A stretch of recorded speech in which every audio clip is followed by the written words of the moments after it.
oduu teenyaa jalqabaatiin.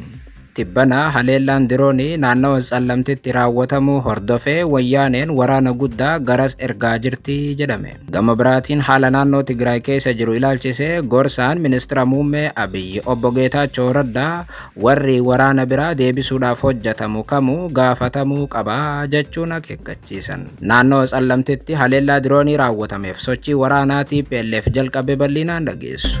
Oduu biraatiin loltoonni Itiyoophiyaa nagaa eegsisuudhaaf bahan 150tti dhiyaatan UN jalatti osoo hojjetanii wareegamuu dhaabbanni mootummoota gamtoomanii beeksise. Dhaabbanni mootummoota gamtoomanii ibsa irra baaseen Itiyoophiyaanota wareegamaniif aarsaa kaffalaa jiraniif galanni akka malu ibseera. Loltoonni kun akkamiin ajjeefamanii bal'inaan dhageessu. Oduu biraatiin qaala'insa gabaa hir'isuu fi sassaabbii galii irratti xiyyeeffannoodhaan akka hojjetan kantiibaa magaalaa Finfinnee yoo himan, gama biraatiin warri nageenya Finfinnee balleessuudhaaf dhufan ni qabamu jechuun akeekkachiisan aadde Adaanech Abeebee. Kantiibaa magaalaa Finfinnee namoonni Finfinnee dhufan ni qabamu akkamiin jedhanii bal'inaan dhageessu. Oduu teenya xumuraatiin immoo Ameerikaan Iraan irratti haleellaa yoo bante Hizbollaaf gareen kaan Iraan waliin akka dhaabbatan akeekkachiisan. Ameerikaan Iraan haleeluudhaaf qophaa'aa jirti sodaan jedhu yeroo guddatetti gareen Hizbollaatiif kaanis deebi'ii laataniiru. Gabaasa bal'aa dhageessuu akka mooltan daawwattootaaf hordoftootaan olee Global Media. Oduu odeeffannoo teenya galgala irraa qabannee dhufneeti jirra. Odeeffannoo teenya ijoo isaa amma dhageessan guutuu isaa isin biraan geenya. Haga xumuraa sagantaa teenyaatti dhaggeeffachuun yaada qabdan gara koomentiitiin nuuf barreessaa. Viidiyoon teenya namoota baay'ee biraa akka dhaqqabduuf immoo laayik, sheer, sabskiraayib godhuun dagatinaa isiniin jenna. Kallattumaaniin gara gabaasa bal'aatti isin qajeelcha. Oduu teenyaa jalqabaatiin. Tibbana haleellaan diroonii naannawa Tsallamtitti raawwatamuu hordofee wayyaaneen waraana guddaa garas ergaa jirti jedhame. Gama biraatiin haala naannoo Tigraay keessa jiru ilaalchisee gorsaan ministeera muummee Abiyyi Ahmad obbo Geetaachoo Raddaa warri waraana biraa deebisuudhaaf hojjetu gaafatamuu qaba jechuun akeekkachiisan. Haaluma kanaan gareen TPLF waraana dabalataa guddaa gara Tsallamtitti bobbaasaa jiraachuun ibsame. Akka gabaasaaleen naannoo Tigraay irraa bahan jedhanitti yeroo ammaa kana baha Tsallamti bakka Mitsaraa jedhamutti dhukaasni guddaan dhagahamaa jiru jedhameera. Dhukaasni kun qaama lama kan hidhate jidduutti gaggeeffamaa akka jirus ibsame. Dhukaasni kun garuu TDF fi humnoota waraanaa kan jidduutti akka baname kan ibsame yoo ta'u, sababii waldhibdee ammaa kun bal'inaanis hin ibsamne. TPLF kana jidduutti garuu humna dabalataa gara Tsallamtitti erguu akka itti fufeetu ibsame. Gabaasni har'aa kun kan dhaga'ame guyyaa tokko dura haleellaan diroonii naannoo Tsallamti keessatti raawwatamuu hordofeeti. Kaleessa ganama barii magaalaa Takkazeetti haleellaan diroonii kan raawwatame yoo ta'u, miidhaan guddaan dhaqqabee akka jirus gabaasaaleen achi bahan ni mirkaneessu. Baha Takkazeetti mootummaan humna waraanaatiif meeshaa waraanaa wayyaanee irratti haleellaa diroonii akka raawwate kan ibsame yoo ta'u, akka gabaafameetti taanaan haleellaa kanaan humnoonni TDF guddoo miidhamanii jiru jedhame. Meeqa akka ajjeefamaniif meeqa akka miidhaman lakkoofsaan garuu bal'inaan wanti ibsame hin jiru. Mootummaa yeroo ammaa kana Tsallamtitti wanti haleellaa diroonii raawwateef maali kan jedhu garuu bal'inaanis wanti ibsame hin jiru. Haala naannoo Tigraay keessatti amma deemaa jiru ilaalchisee gorsaan ministeera muummee Itiyoophiyaa Abiyyi Ahmad obbo Geetaachoo Raddaa deebi'ii har'a kennaniin aangoo dhuunfaa ofii qofaaf warri gidiraa uummata keenyaa dheeressu gaafatamuu qaba jedhaniiru. Maqaa uummata buqqee deebisuu jedhuun gochaan waraanatti uummata deebisuu gaggeeffamaa jiru kan jedhan Geetaachoon ta'us ammallee uummanni qulqullummaa naannoo mirkaneessuuf buqqaatonni akka deebi'an gama isaatiin waan danda'u hunda gochaa jiraachuu mirkaneessaniiru. Buqqaatonni karaa nagaatiin deebi'uun nagaaf walamantaa waaraa irratti kan hundaa'e yoo ta'u, hundeeffamni uummata keenyaa hirmaannaa qooda fudhattoota alaatiif keessoodhaan deeggarsa maallaqaa guddaa deebisanii ijaaruu barbaachisaas jedhaniiru. Rakkoon hedduun jiraatullee akkaataa waliigaltee Piriitooriyaatiin raawwiin isaa guutummaatti nagaa ta'uu qaba ka jedhan Geetaachoo Raddaa yookaan gorsaan Abiyyi Ahmad faallaa kanaa garuu carraa hunda balleessanii dandeettii uummataa laamsheessuudhaan balballi nagaa akka cufamuuf walitti bu'iinsatti uummanni akka deebi'uuf gareen ijaarame haala mijeessaa jiru jechuun afaan Tigreetiin ergaa dabarsaniin garee TPLF himataniiru. Haala amma jiruun Tigraay keessatti ammallee haleellaa raawwatamaa akka jiru kan ibsan Geetaachoon ammuma haleellaa eegaltan sana dhaabuu qabdan jechuun akeekkachiisan. Wanti nama ajaa'ibu ammallee lubbuu dargaggoota akka meeshaa waraanaa isa guddaatti fayyadamuu itti fufaniiru jechuunis humnoota Tigraay himataniiru. Haala kamiinuu gareen qabsaa'otaa keenya lubbuu dargaggootaatiin akka hin taphanne of eeggachuu qabu jechuun akeekkachiisanii qondaalli ministeera ta'an kun qabsoo keessaniin kan mallatteessitan waliigaltee Piriitooriyaa ergama waltajjii kanaa ta'uu hubadhaa, garaagarummaa siyaasaa Tigraay keessa jiru karaa nagaatiin hiikuuf yaalaas jedhaniiru.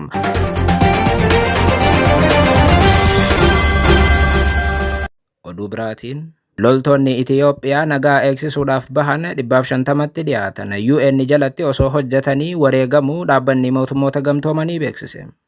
Dhaabbanni mootummoota gamtoomanii UN ibsa baaseen Itiyoophiyaanota wareegamaniif aarsaa kaffalaa jiraniif galanni akka malu ibseera. Haaluma kanaan dhaabbanni mootummoota gamtoomanii ibsa mata dureen isaa UN Peacekeeper Serving for Peace Sacrificing for Humanity yookaan immoo nagaa eegdota dhaabbata mootummoota gamtoomanii nagaaf tajaajilu dhala namaatiif wareegamuu jedhuun baaseen wareegamtoota kabajeera.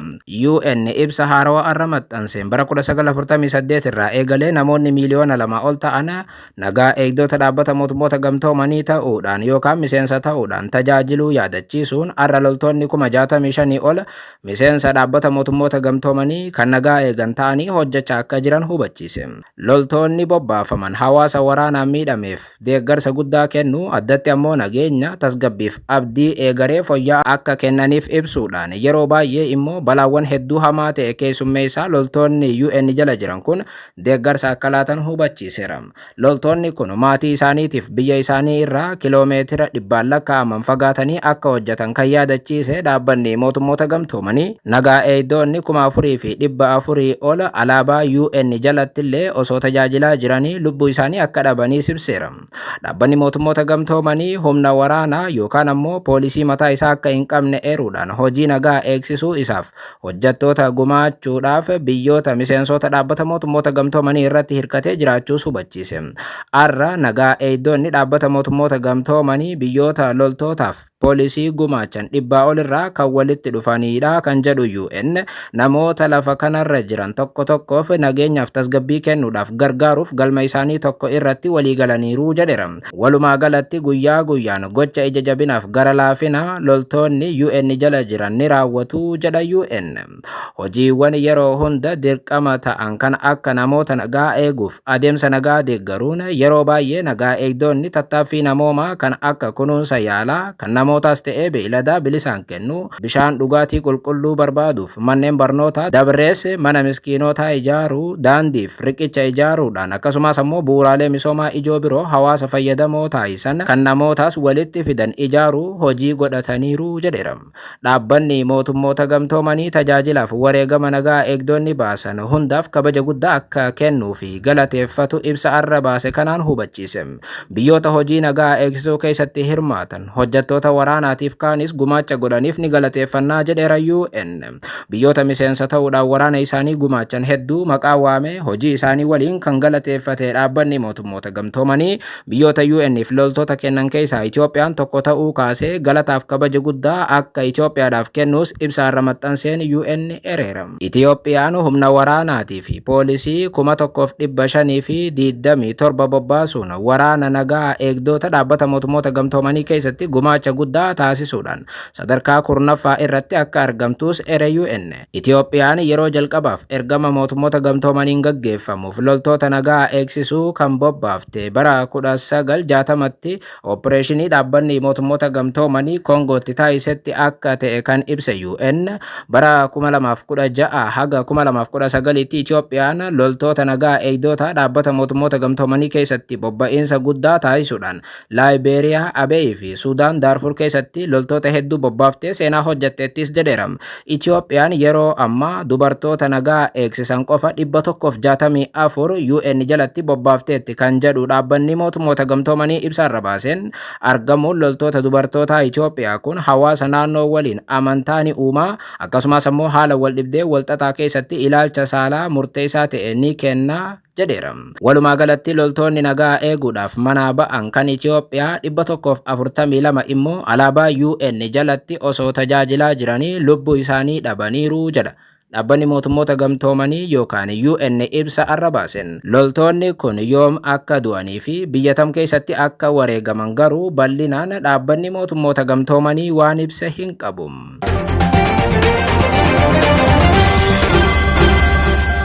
Oduu biraatiin qaala'insa gabaa hir'isuu fi sassaabbii galii irratti xiyyeeffannoodhaan akka hojjetan kantiibaa magaalaa Finfinnee yoo himan, gama biraatiin warri nageenya Finfinnee balleessuudhaaf dhufan ni qabamu jechuun akeekkachiisan Aadde Adaanech Abeebee. Kantiibaan bulchiinsa magaalaa Finfinnee Aadde Adaanech Abeebee gama raawwii hojii baatiiwwan 6 bulchiinsa magaalaa Finfinnee hordofuudhaan tooroota xiyyeeffannoo yeroo itti aanu ka'aniin kana dubbatan. Aadde Adaanech Abeebee dhimmoota garaagaraa irratti ibsas laataniiru.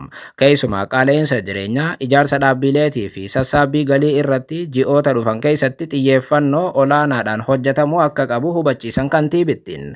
Sirni siyaasaa kan jijjiiramu illee osoo ta'e dhaabbilee bu'uurri isaanii hin sochooneef hin dagatamne ijaaramuu qabu jedhan kantiibittiin. Jijjiirama bu'aa fidu hojiirra oolchuudhaaf hojjettoota dandeettii qaban horachuun bu'a qabeessummaa hooggansaaf murteessaa ta'uu ibsan. Bulchiinsi magaalaa Finfinnee qaala'insa jireenyaa hir'isuudhaaf bara baajataa kana keessatti birrii biiliyoona 18 ramaduullee yaadachiisan. Baajanni kun nyaata, uffata dambii barattootaa, boba'aaf inshuraansii fayyaaf kan oolu ta'uu kan kaasan kantiibaa magaalaa Finfinnee walakkaa isaa ji'oota 6 darban keessatti jiraattonni itti fayyadamuu isaanii kantiibittiin dubbataniiru. Hirkattummaa hir'isuuf carraa hojii uumuudhaan tarsimoo qaala'insa jireenyaa hir'isuuf qabame keessaa qaama tokko ta'us ibsaniiru. Yakka saamichaatiif malaammaltummaa ittisuudhaaf hirmaannaaf eeruun uummataa murteessaa ta'uu kan eran kantiibaan magaalaa Finfinnee hojiiwwan misoomaa naannoo gurmaa'insa hawaasaatiin akka raawwataman taasisuudhaaf hojiin hojjetamaa jiru cimee itti fufuu akka qabu hubachiisan. Haa ta'uu malee eeyyama malee fi haala seera hin eeyneen maallaqa sassaabuun akka hin hayyamamne kaasuun sochiileen faayinaansii hundi sirna oodiitii keessa darbuudhaan akka raawwataman ibsan. Walitti qabiinsi galii dandeettii magaalaadhaan galii ofumaan maddisiisuu qabdu waliin wal madaaluu dhabuu isaa kantiibaan kun kaasanii jallina galii to'achuudhaaf sirnoonni ba'anii jiran haala sirriidhaan hojiirra ooluu akka qaban akeekkachiisaniiru. Gama biraatiin nageenya magaalattiitiin wal qabatee milkaa'aa akka jiranillee ibsan. Hojii nageenya magaalattii mirkaneessuu keessatti uummanni gahee guddaa taphachaa jiru kajettu kantiibaa magaalaa Finfinnee. Kanaanis wayita ayyaanni daandiiwwan gubbaatti kabajamu ergaawwan sodaachisoo gareen ijaaramaniif abdii hin kutanne dabarsaniif osoo gurra hin laatin nagaa isaanii ofiif eegaa akka jiran uummanni ibsitetti. Nageenya Finfinnee warri booreessuu barbaadan magaalaa tana ni dhufu kan jette kantiibittiin faallaa kanaa garuu ni qabamu ni kasaarus jetteetti. Qaamota nagaa booreessuudhaaf magaalattii dhufanii qabaman kana bal'inaan kan hin ibsine kantiibaa magaalaa Finfinnee ta'us warra hidhatan ta'uu ተደርጓል። ከዛ ውጪ በርካታ ፍላጎቶች እኮ አሉ። ምቹ ሁኔታ ቢያገኝ ኖሮ አዲስ አበባ ላይ በርካታ ፍላጎቶች የሰሞኑ የህዝባዊ በዓላት ጭምር አሳይተውናል። እዚህ እየመጡ የሚከስሩባት ከተማ ሆናለች። ህዝባዊ በዓላት የነኛ አደባባይ በዓላት ላይ ተስፋ ያልቆረጡ አካላት ይመጣሉ፣ ሰዎች ይመጣሉ። ያው ግን የመክሰሪያቸው ነው የሚመጡት ለመያዝ ነው። በዚህ በኩል የጸጥታና የሰላም መዋቅራችን ብቻ ሳይሆን በከፍተኛ ሁኔታ አስተዋጽኦ ያደርገው ጥቆማ የሚሰጠው የሚያጋልጠው ህዝባችን ነውና ለህዝቡ አጠቃላይ ለተሰራውም ስራ ምስጋና ይገባል። ወዱተኛ ጥሙራቲን Ameerikaan Iraan irratti haleellaa yoo bante Hizbollaaf gareen kaan Iraan waliin akka dhaabbatan akeekkachiisan. Tibbana pirezidaantii Tiraamp Iraan akka haleelan dhaadataa turaniiru. Ameerikaan Iraan irratti haleellaa yoo raawwatte immoo Hizbollaaf gareen hidhattoota Iraaq keessa jiran akka Iraan waliin dhaabbatan ifatti mirkaneessaniiru. Yeroo muddamni Ameerikaaf Iraan jidduu jiru cimaa jiru kanatti dooniiwwan waraanaa Ameerikaa naannoo sana dhaqqabuun isaanis gabaafameera. Kana hordofee Ameerikaan Iraan irratti haleellaa raawwachuu raawwachuu dandeessi yaaddoon jedhu kan uumame yoo ta'u, Hizboollaan Libaanos keessa jiru dabalatee gareen baha jiddu galeessaa keessa jiraniif Iraaniin deeggaraman haleellaa yoo Iraan irratti raawwatame Iraan cinaa akka dhaabbatan ibsuu eegalaniiru. Barreessaa olaanaan Hizboollaa haleellaan Iraan irratti raawwatamu isaan irratti akka raawwatametti kan lakkaa'amu akka ta'e ibsuun arrabni abidda waraana haarawaa waliigalaa naannoo kana kan gubu ta'a jechuun akeekkachiisaniiru. Dabaluudhaanis dursaan garee kanaa hoogganaa waliigalaa Rippaabilika Islaamaa Hayatollaa Alii Khamenei irratti yaaliin ajjeechaa yoo raawwatame haleellaa shororkeessuu tasgabbii baha jiddu galeessaatiif addunyaa irratti ta'uudha jedheera. Kun kanaan otoo jiru gareen hidhattoota Iraaq keessa jiran Iraaniin kan deeggaraman haaluma wal fakkaatuun haleellaan Ameerikaaf Israa'el irraa Iraan irratti kan raawwatamu taanaan Iraan waliidhaan dhaabbachuudhaaf qophii ta'uu himaniiru. Libaanos keessatti kan argamu Hizboollaan dhiyeenya kana lola Israa'el waliin gaggeesseen hooggantoota isaa dabalatee miseensota isaa baay'ee jala ajjeefamanii akka dadhabeetu himama. Ta'us garuu garichi ammallee Ameerikaaf Israa'eliif harka akka hin kennineef tarkaanfii akka fudhatu akeekkachiisaa jira. Akkuma beekamu Iraan gama isiitiin Hamaas warra Filisxeem, Huutii warra Yemen akkasumas immoo Hizboollaa warra Libaanos dabalatee gareewwan hidhattoota baha jiddu galeessaa keessa jiran farra Ameerikaatiif Israa'el kan jedhaman deeggaruun beekamti. Kanaaf ammoo gareewwan kunis wayita Iraan haleelamtu callifnee hin ilaallu jechuu irratti argamu. Oduudhuma wal qabatee fi gama biraatiin ammoo yeroo muddamniif waldhibdeen Ameerikaaf Iraan jidduu jiru deebi'ee hammaatetti yaaddoon biyyoota Arabaa galoo galaanaa akka malee dabaleera. Waraanni Iraan irratti banamu waldhibdee bal'aa guutuu baha jiddu galeessaa tasgabbii dhabsiisuu danda'u uumuu malaa jedhu xiinxaltoonni. Saudi Arabiyaa, Kaataariif Omaan pirezidaantiin Ameerikaa Doonaald Tiraamp Iraan irratti haleellaa waraanaa akka hin raawwanne dhorkuudhaaf tattaaffii dippiloomaasii cimsaa akka jiran himame. Tarkaanfiin waraanaa Ameerikaan Iraan irratti fudhattu balaan biyyoota ollaa hin hanqatu. Biyyoonni galoo galaanaa waldhibdee Ameerikaaf Iraan keessaa bilisa ta'uu hin danda'anii jedhameera. Jaallatanis jibbanillee dirree waraanaa ta'uun isaanii waan hafuu miti jedhu xiinxaltoonni. Waldhibdee waraanaa Iraan hirmaachisu kamiyyuu balbalaaf ollaa biyyoota galoo galaanaa akka Saudi Arabiyaa, Kuweet, Bahareen, Kaataar, Yuunaayitid Arab Imareetiif Omaan irrattis balaa akka qabuutu himama. Halkan gaarii.